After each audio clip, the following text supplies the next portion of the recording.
친구 두 사람이 앉아가지고 대화를 나눕니다. 그 중에 앞에 있는 사람이 이렇게 이야기를 해요. 내가 어렸을 때 자전거를 달라고 정말 열심히 기도했다. 그런데 기도 응답이 이루어지지를 않는 거야. 주일학교에 열심히 다니다 보니까 내가 기도를 잘못했다는 것을 배웠어. 그래서 어떻게 했냐? 나는 그냥 자전거를 훔쳤다. 그리고 용서해 달라고 기도했다. 여러분, 이거 뭔가 잘못된 거죠? 기도에 대한 적용이 잘못된 겁니다. 그런데 가만히 보면 방언에 대해서도 이런 오해 또는 잘못된 적용이 참 많아요. 유튜브 또는 인터넷 포털 사이트에 가셔가지고 방언 기도, 방언 찬양 이런 내용들을 검색을 해보시면 엄청나게 많은 내용들이 나옵니다. 그러니까 사람들이 방언에 대한 관심이 엄청 많더라고요. 방언만 계속해서 들려준다라는 그런 채널도 있기도 하고 참 놀랍습니다. 근데 이 방언에 대해서는 참 오랫동안 계속 논쟁이 지금도 계속 되는 것 같아요. 그 중에 대표적인 논쟁이 어떤 거냐면 랄랄라 따따따 방언이 진짜냐 가짜냐 이런 거예요. 랄랄라 따따따라고 그게 진짜로 방언이라고 할 수 있느냐. 어떤 분은 이걸 진짜 방언이라고 주장하는 분도 있고요.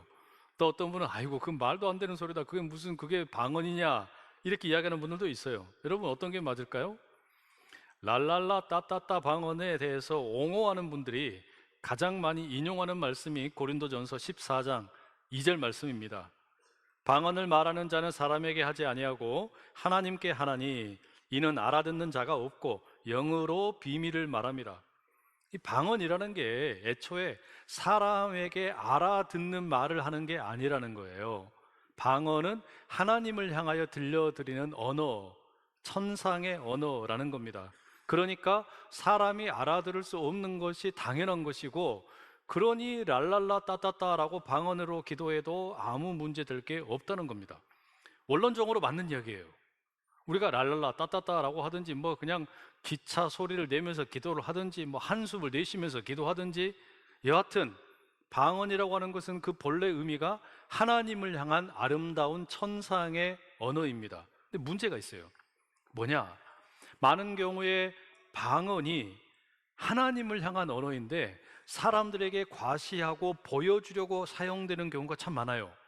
심지어 어떤 분들은 방언이 구원받은 백성의 징표라고까지 주장하는 분들도 있었어요. 방언이 애초에 사람들을 향하는 것이 아니고 하나님을 향하는 것이라면, 아니 그냥 개인의 공간에서 자기 골방에서 개인적으로 방언으로 기도하면 되잖아요. 근데 왜 그걸 굳이 유튜브에다가 올리는 걸까요? 그 사람들 보라고 올리는 거 아닙니까? 혹은 사람들에게 인정받기 위해서 그렇게 하는 거 아닙니까?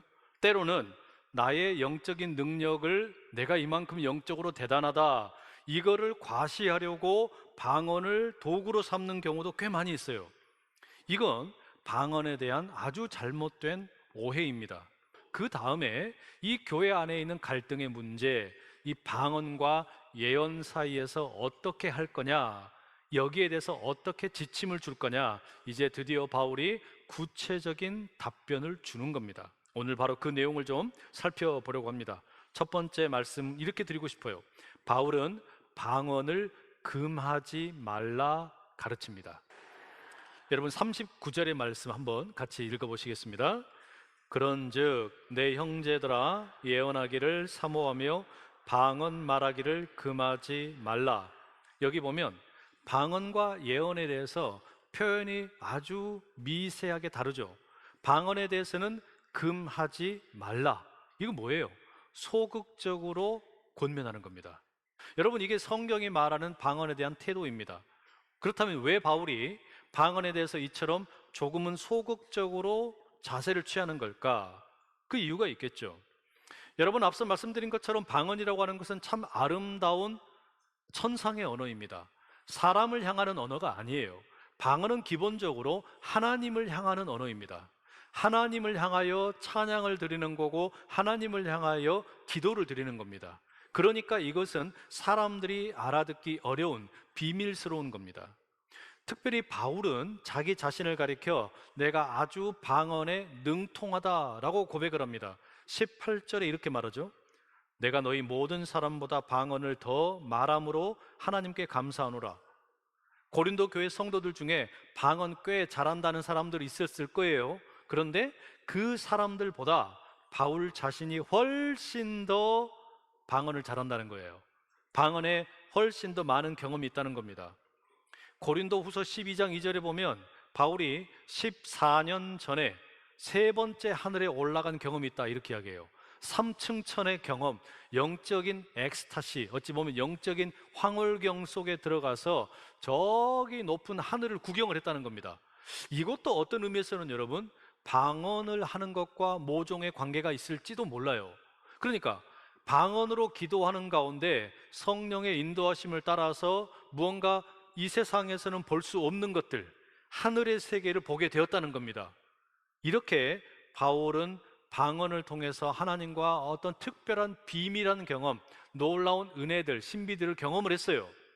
그런데 그럼에도 불구하고 바울이 뭐라고 말합니까? 방언을 추천하질 않아요.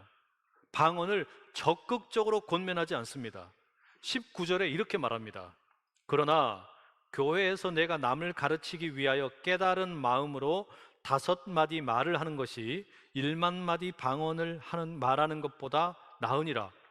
그러니까 그렇게 1만 마디를 하는 것보다 내가 깨닫는 말 5마디의 예언의 말을 하는 게 훨씬 좋다라고 이야기합니다. 왜 그럴까요? 공동체 전체의 유익으로 따져보면 그렇다는 겁니다. 알아듣지 못하는 말을 아무리 많이 뱉어봐야 이게 사람들이 모르는데 그거 많이 말한들 무슨 유익이 있겠냐는 거예요. 차라리 그것보다는 5마디 말이라도 사람들이 알아들을 수 있는 이야기로 권면하는 게 훨씬 좋다. 그래서 1절을 시작하면서 바울이 이렇게 말하죠. 사랑을 추구하며 신령한 것들을 사모하되 특별히 예언을 하려고 하라. 그럼 방언을 할 때는 어떻게 해야 되냐? 구체적인 지침을 27절, 28절에 이렇게 줍니다. 만일 누가 방언으로 말하거든 2사람이나 많아야 3사람이 차례를 따라하고 1사람이 통역할 것이요 만일 통역하는 자가 없으면 교회에서는 잠잠하고 자기와 하나님께 말할 것이요. 자, 이렇게 지금 바울이 방언에 대해서 들려주는 이야기들을 가만히 정리를 해보면 몇 가지로 우리가 이제 요약이 됩니다. 첫 번째, 방언에 대해서 너무 목숨 걸지 말아라. 방언은 금할 필요도 없지만 그렇다고 너무 많이 사모할 것도 아니다. 그렇죠? 방언보다는 뭘 사모하라고 그랬습니까? 예언을 사모하라 그랬어요. 두 번째, 방언으로 자신의 영적인 수준을 뽐내려고 하지 말아라. 방언은 사람에게 하는 게 아니라 하나님에게 하는 것이다. 그렇죠? 세 번째, 다른 사람이 방언을 못한다고 무시하지 말아라. 무시하는 그 사람이 무식하다는 소리 듣는 거다. 그런 거예요. 넷째, 방언은 결코 구원을 받은 징표가 될 수 없다. 그러니까 방언을 말하면 구원받은 백성이고 방언을 못하면 구원받지 못했다? 성경에 그런 이야기는 전혀 없어요. 그러니까 그런 잘못된 가르침을 하지도 말고 받지도 말아라. 다섯 번째, 공동체 모임에서 방언을 하려면 통역하는 사람이 있어야 된다. 그렇지 않으면 교회에서는 방언으로 기도하지 말아라. 개인적인 영성 관리를 위해서 방언을 활용하는 것은 얼마든지 괜찮다. 바울이 지금 이렇게 권면을 하고 있는 거예요. 자, 이렇게 보면 여러분 방언이 너무 좀 부정적으로 평가한 것 같죠? 우리는 실제로 여러분 새벽에 기도할 때도 방언으로 기도할 때도 있고 개인적으로 기도할 때도 방언으로 기도할 때가 있어요. 그런데 왜 바울이 이렇게 부정적으로 기도를 이 방언에 대해서 평가를 한 겁니까? 이게 개인적으로는 유익이 될지 몰라도 공동체 전체를 위해서는 유익이 안 된다는 거예요. 자, 그래서 방언에 그럼 어떤 유익이 있는지, 방언을 잘 활용하면 어떤 유익을 얻을 수 있는지 그걸 좀 말씀드릴게요. 이걸 좀 잘 들으세요. 우리가 방언을 건강하게 활용한다라는 거, 이걸 배워야 됩니다. 여러분, 제가 생각하기에 성경에서 방언을 가장 잘 활용한 사람들이 누구냐? 구약 성경의 시편의 시인들입니다. 이 사람들이야말로 방언을 가장 개인적으로도 유익을 누리고 공동체에도 아름답게 유익을 끼친 사람들이에요. 무슨 말이냐? 제가 생각하기에 이 시편이 150편이 있잖아요. 근데 이 시편 하나하나가 처음부터 완벽하게 완성된 형태로 기록된 것 같지가 않아요. 말하자면 여호와는 나의 목자시니 내게 부족함이 없으리로다. 이 시편의 기록이 그냥 처음부터 술술술술 나온 게 아니에요. 그럼 어떤 거냐? 각각의 시인들이요, 자기들의 삶 속에서 경험하는 것을 그 오랜 시간 기도하고 또 찬송하고 때로는 탄식을 했는데, 이게 말하자면 이제 이 발효가 되어가지고 아름답게 엑기스로 똑똑똑 떨어진 게 뭐냐? 그게 시편의 언어라는 이야기예요. 그냥 즉흥적으로 나온 게 아닙니다. 오랜 시간 기도하고 오랜 시간 탄식하고 오랜 시간 찬양을 하다 보니까 이게 이제는 농축된 엑기스로 나온 게 시편의 언어라는 이야기예요. 처음에는 여러분 입으로 끙끙 앓는 소리처럼 나오는 거죠. 너무 힘드니까. 자기도 뭐라고 말하는지 몰라요. 내가 지금 사방으로부터 우겨쌈을 당합니다. 적들이 나를 공격합니다. 그러니까 어때요? 뭐라고 말할 어떤 힘도 없어요. 그러면 나도 못 알아듣는 말들을 막 내뱉는 거예요. 마치 방언처럼.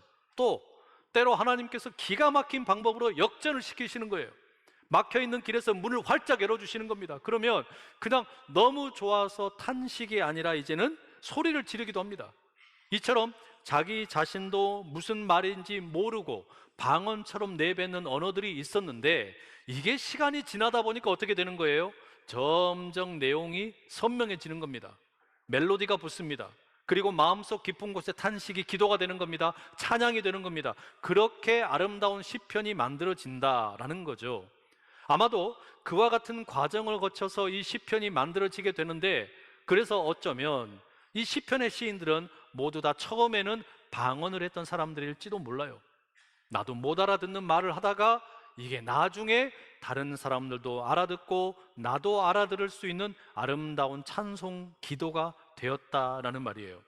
여러분, 우리에게 이런 방언의 은사가 있기를 축복합니다.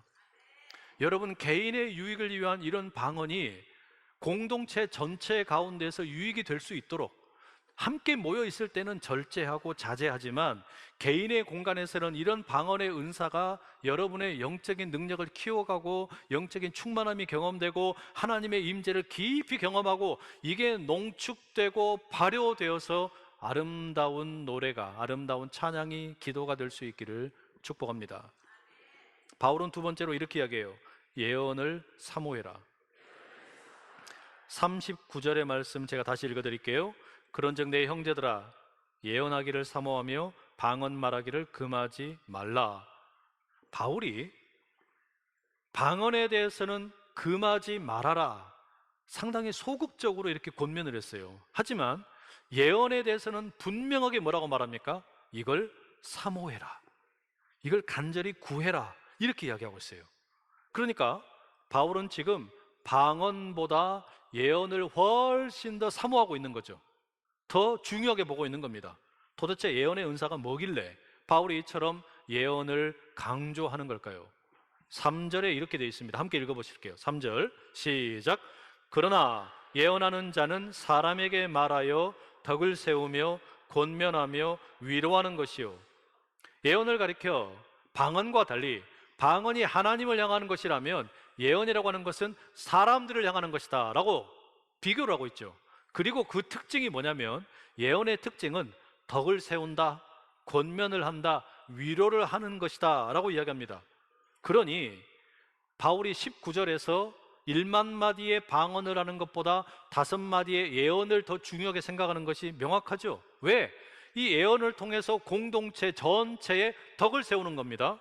사람들을 격려하는 겁니다. 사람들을 위로하는 거예요. 그러니까 바울의 입장에서 보면 이 교회를 위해서 방언보다는 예언이 훨씬 더 유익하다는 말이에요. 그런데 방언만큼이나 예언에 대해서도 사람들이 오해가 참 많습니다. 어떤 오해냐? 예언이라고 하는 것을 예측이라고 하는 것과 혼동하는 경우가 많아요. 예언과 예측은 다른 겁니다.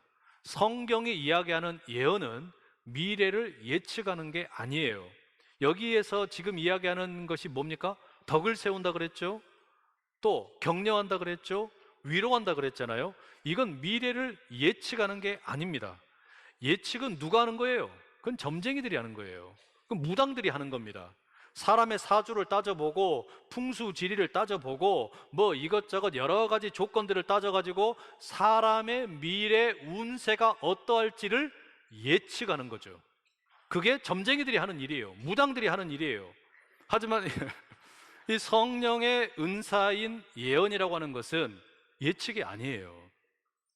이 지금 고린도 전서에 바울이 기록하고 있는 예언이라고 하는 것은 미래가 어떠할 것이다 운세를 따지는 예측이 아니라는 이야기예요. 바울이 3절에 뭐라 그랬습니까? 예언이 뭐냐? 이것은 하나님이 주시는 마음을 가지고 어떤 그 메시지를 전하는 것인데 덕을 세우는 거예요. 격려하는 거예요. 위로하는 거란 말이죠. 이것은 여러분 가만히 보십시오. 인공지능 기술이 아무리 발달해도 절대로 컴퓨터가 할 수 없는 일이에요. 컴퓨터가 절대로 대체할 수 없는 사역이란 말입니다. 덕을 세운다, 사람을 격려한다, 사람을 위로한다, 이거는 컴퓨터가 할 수 없어요. 동일한 심장이 뛰고 있는, 특별히 하나님으로부터 성령의 은사를 받은 심장이 뛰고 있는 사람이 자기의 마음과 다른 사람의 마음이 이어지게 될 때 이루어지는 사역 아닙니까? 그게 덕을 세우는 거고 격려하는 거고 위로하는 일이란 말이에요. 성령께서 우리에게 주시는 선물이 있어야만 예언의 일이 가능한 거예요.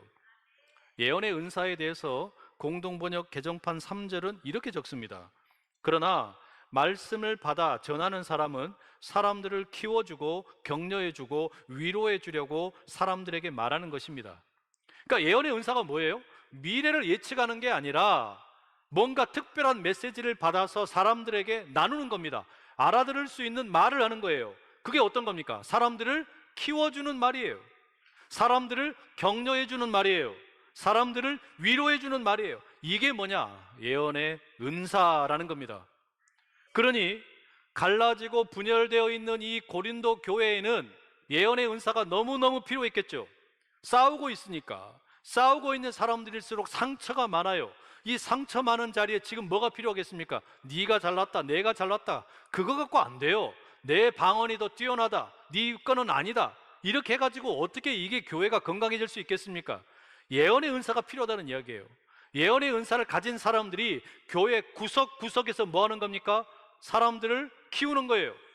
격려해 주는 거예요. 위로해 주는 거예요. 그래야 그리스도의 몸된 교회가 든든히 서게 될 줄로 믿습니다. 여러분 모두가 이와 같은 예언의 은사를 간절히 사모하실 수 있기를 축복합니다. 예언의 은사가 그럼 구체적으로 어떤 거냐? 별거 아니에요. 지난 가을에 네팔을 다녀올 때도 비슷한 경험을 했어요. 안산 제일교회 출신 우리 네팔 사역자들과 함께 1박 2일로 홈커밍데이 행사를 가졌습니다. 참 좋은 시간이었어요. 이제 우리 선교를 마치고 우리 교회 선교팀끼리 마무리하는 모임을 가졌는데 그 자리에서 한 권사님이 이 홈커밍데이 행사가 참 너무 귀하고 아름답더라. 그러니 내년에 홈커밍데이 행사에 소요되는 비용은 제가 다 부담하겠습니다. 이게 예언의 은사예요. 사람들을 세워주고 격려해주고 위로해주는 겁니다. 이게 여러분 예언의 은사란 말이에요. 말로 사람들을 세워주고 말로 사람들을 격려하고 위로하고 또한 물질을 들여서 지갑을 열어서 세우는 거, 여러분 이게 바로 예언의 은사라는 이야기입니다. 왜 바울이 예언의 은사를 중요하게 생각했는지 분명하죠. 명확합니다. 이 고린도 교회, 내가 잘났다, 내 지식이 제일 뛰어나다, 내가 최고다, 서로 싸우고 분파가 갈라져서 그냥 오합지졸이 되어 있는 교회입니다. 그리스도의 몸된 교회로서 하나가 되지를 못하고 있었어요. 그래서 바울이 뭐라고 이야기한 겁니까? 이런 교회에 제일 필요한 게 뭐냐? 사랑이라 그랬잖아요. 사랑이 아닌 것으로 시기하고 질투하는 사람들, 그들에게 바울이 뭐라 그래요? 사랑이 뭐냐? 사랑은 제일 먼저는 오래 참는 거다. 사랑이 뭐냐? 사랑은 끝까지 견디는 거다. 그래서 사랑이 아닌 것을 그냥 꽉 눌러버리는 거라 그랬잖아요. 이와 같은 사랑에 오래 참고 견디는 거, 그러나 이걸로는 충분하지가 않아요. 여러분, 그리스도의 몸된 교회가 상처를 입고 아파요. 그럴수록 어떻게 됩니까? 견디는 사랑이 필요합니다. 오래 참는 게 필요합니다. 그리고 또 뭐가 필요하겠습니까? 그 상처난 자리에 약을 발라줘야 될 거 아닙니까? 빨간 약을 발라줘야 되는 거예요. 아까젠기를 발라줘야 돼요. 알란가 모르겠네요 이게. 사랑의 은사로 견디고 참았다면 그 다음에는 찢어진 자리에 후시딘을 발라줘야 되는 거예요. 그 후시딘이 뭡니까? 그게 예언의 은사예요. 사람들을 키우는 겁니다. 격려해 주는 겁니다. 위로하는 겁니다. 그렇게 될 때 내 몸을 세우는 게 아니라 그리스도의 몸 된 교회를 세우는 일이 펼쳐질 줄로 믿습니다. 우리에겐 바로 그런 예언의 은사가 필요한 겁니다. 한번 따라하겠습니다. 나는 예언의 은사를 사모합니다. 나는 사람을 키우고 격려하겠습니다. 나는 사람을 위로하는 예언의 은사를 갖겠습니다. 여러분 모두 가운데 성령께서 그 예언의 은사를 마음껏 부어주시길 축복합니다. 바울이 이 성령의 은사로 인해서 갈등하는 이 교회를 향해서 마지막으로 주는 권면이 40절 이렇게 돼 있어요. 모든 것을 품위 있게 하고 질서 있게 하라. 참 재미있는 말씀이에요. 모든 것을 해라. 방언도 금하지 말아라. 그리고 예언을 더 많이 사모해라. 그러면서 내리는 결론이 뭐냐? 모든 것을 품위 있게 해라. 질서 있게 해라. 왜 품위 있고 질서 있게 하는 겁니까? 이게 내 몸이 아니니까 그런 거예요. 이게 내 몸이 아니고 그리스도의 몸이기 때문에. 우리 아이들 집에서 방을 보면 어떻습니까? 부모님들 참 기가 차죠. 저걸 돼지우리라고 해야 될지 방이라고 해야 될지, 허물을 벗고 나온 것처럼 아무데나 옷은 벗어놓고 그냥 가방도 던져놓고, 아마 집집마다 거의 똑같을 거예요. 저희 집에도 그런 놈 하나 있어요. 그런데 품위 있고 질서 있게 한다는 게 뭡니까? 이건 네 방이 아니다. 이건 네 집이 아니다. 우리가 함께 모여있는 이 교회는 그리스도의 몸이다. 그러니 품위 있게 그리고 질서 있게 세우는 일이 필요하다는 거예요. 미국의 버락 오바마 대통령의 부인 미셸 오바마가 이런 말을 한 적이 있어요. 믿음을 가진 사람들에겐 늘 비판론과 회의론이 따라붙고 누군가 그들을 의심하고 소음을 낼 수 있습니다. 그러나 승리하는 사람들은 자신을 믿어주는 사람에게 의지해 목표를 꼿꼿이 밀고 나가는 법을 아는 사람들입니다. 여러분에게 패배감을 심어주려는 사람, 저급하게 여러분을 평가하려는 사람이 있을 겁니다. 그들이 저급하고 비열하게 간다 해도 우리는 그보다 품위를 갖고 높은 곳을 향해 갑시다. 참 멋진 말이죠. 상대방이 우리를 저급하게 대하려고 그러고 구정물통으로 끌고 들어가려고 해도 거기에 응대하지 말아라. 같은 방식으로 대하지 말아라. 우리는 품위 있게, 이것은 내 몸이 아니라 그리스도의 몸을 세우는, 교회를 세우는 일이기 때문에 사랑으로 오래 참고 인내하고, 그리고 상처난 자리에는 빨간 약으로 예언의 은사로 섬기겠노라. 그리고 방언의 은사 금하지 아니하고 개인의 유익을 위해서 활용하다가 이것이 무르익고 엑기스가 나오면 그때는 모두의 찬양이 되고 기도가 될 것이다. 바로 그런 품위 있고 질서 있게 모든 것을 행하는 교회, 우리 모두 될 수 있기를 간절히 축복합니다.